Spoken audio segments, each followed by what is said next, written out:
Today I'm going to show you how to make a Chicken Cordon Bleu Lasagna. So we'll start by preheating the oven. It'd be 350 Fahrenheit or about 180 Celsius. You might need to reduce it a little if you've got fan forced. I'll put mine at about 175 there. So I've assembled my ingredients. I've got one tub, it's about 250 grams I believe, of Philadelphia cream cheese, the soft kind in the tub. I've got a bit of organic Dijon mustard here, 1 can cream of chicken soup, and a cup of chicken broth, or you could use water or milk if you like. I've got 1.5 to 2 cups approximately each of some cut up cooked chicken and shredded or diced ham. Swiss cheese, if you can get it shredded, I'd get maybe, 2.5 cups of that or so. I couldn't find any shredded, so I've got sliced ones that I'm going to use, and this is about a 200 gram pack or 10 slices. And then lasagna noodles, and depending on the shape, if you've got the long wing noodles, probably 3 per layer, about 9 noodles. I'm not sure, these are more rectangular shape, not sure how many I'll need, but I've got extra. But these are the no-boil lasagna noodles. If you don't have that kind, make sure you boil them first before you proceed, and then let them cool slightly so you can handle them. I'm going to use no-boil for this recipe. And then just a bit of black pepper. Okay, so we'll start with making the sauce. We'll add our can of cream of chicken soup and put it into a bowl or a measuring cup as I've got here. The chicken soup, the 1 cup chicken broth,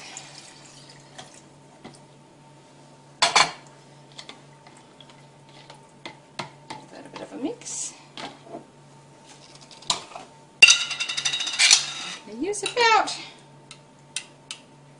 roughly a tablespoon of Dijon mustard.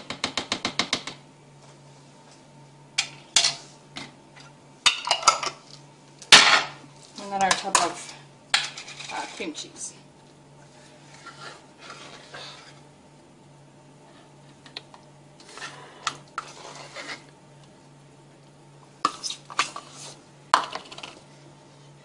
Now, because it's the kind in the tub, it's a bit softer, but you still might need a whisk to get it to mix in with the other ingredients. And we're also going to put just a bit of black pepper to taste. I'll switch to the whisk here.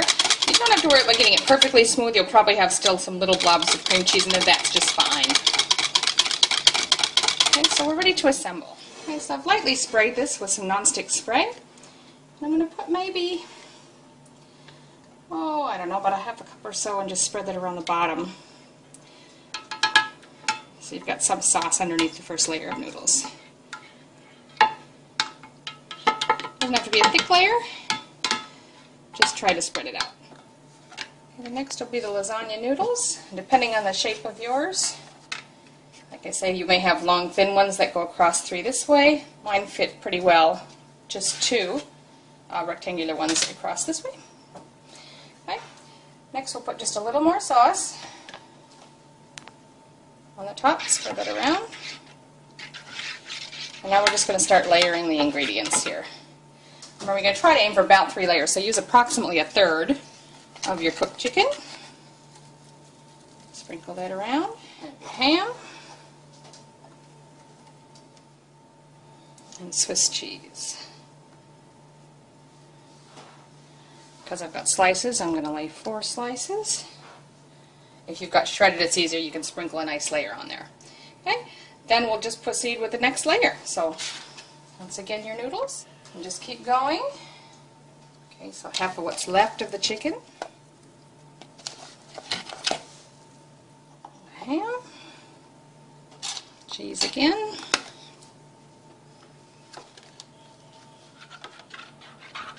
You can layer them whatever order you like. It really doesn't matter. You just want to make sure that because they're no-boil noodles, that they have some moisture up against them to help them cook. But they're going to be covered with foil and sealed, so they'll have plenty of moisture steaming in there.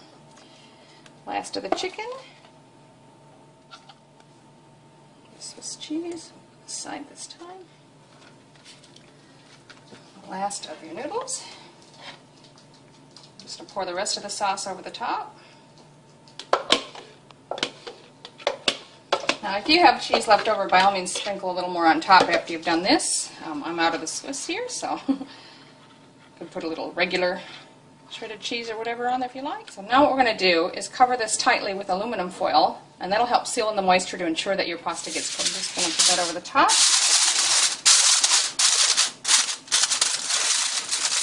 And just get it as tight as you can. Put that into our prepared oven.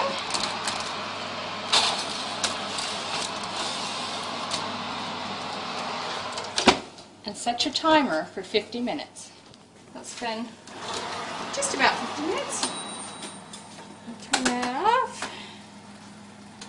And take that out carefully. You don't want to push the foil aside into the steam burn. So I've just taken it out. I don't know if you can hear it. It's actually steaming in there. There's a lot of steam, so be careful. You should actually let it sit 5 to 10 minutes, not only to avoid the steam burn, but it also helps sort of finish the product. It just turns out a little bit better if you leave it sit and it's not so hot to handle. So this is set for about 10 minutes. So now I'm going to carefully take off the foil. There we go. So it stuck a little bit, not too bad. That was pretty easy to get off, but you might try spraying a little nonstick spray on the underside of the foil before you put it on there. Okay, we're going to cut this up.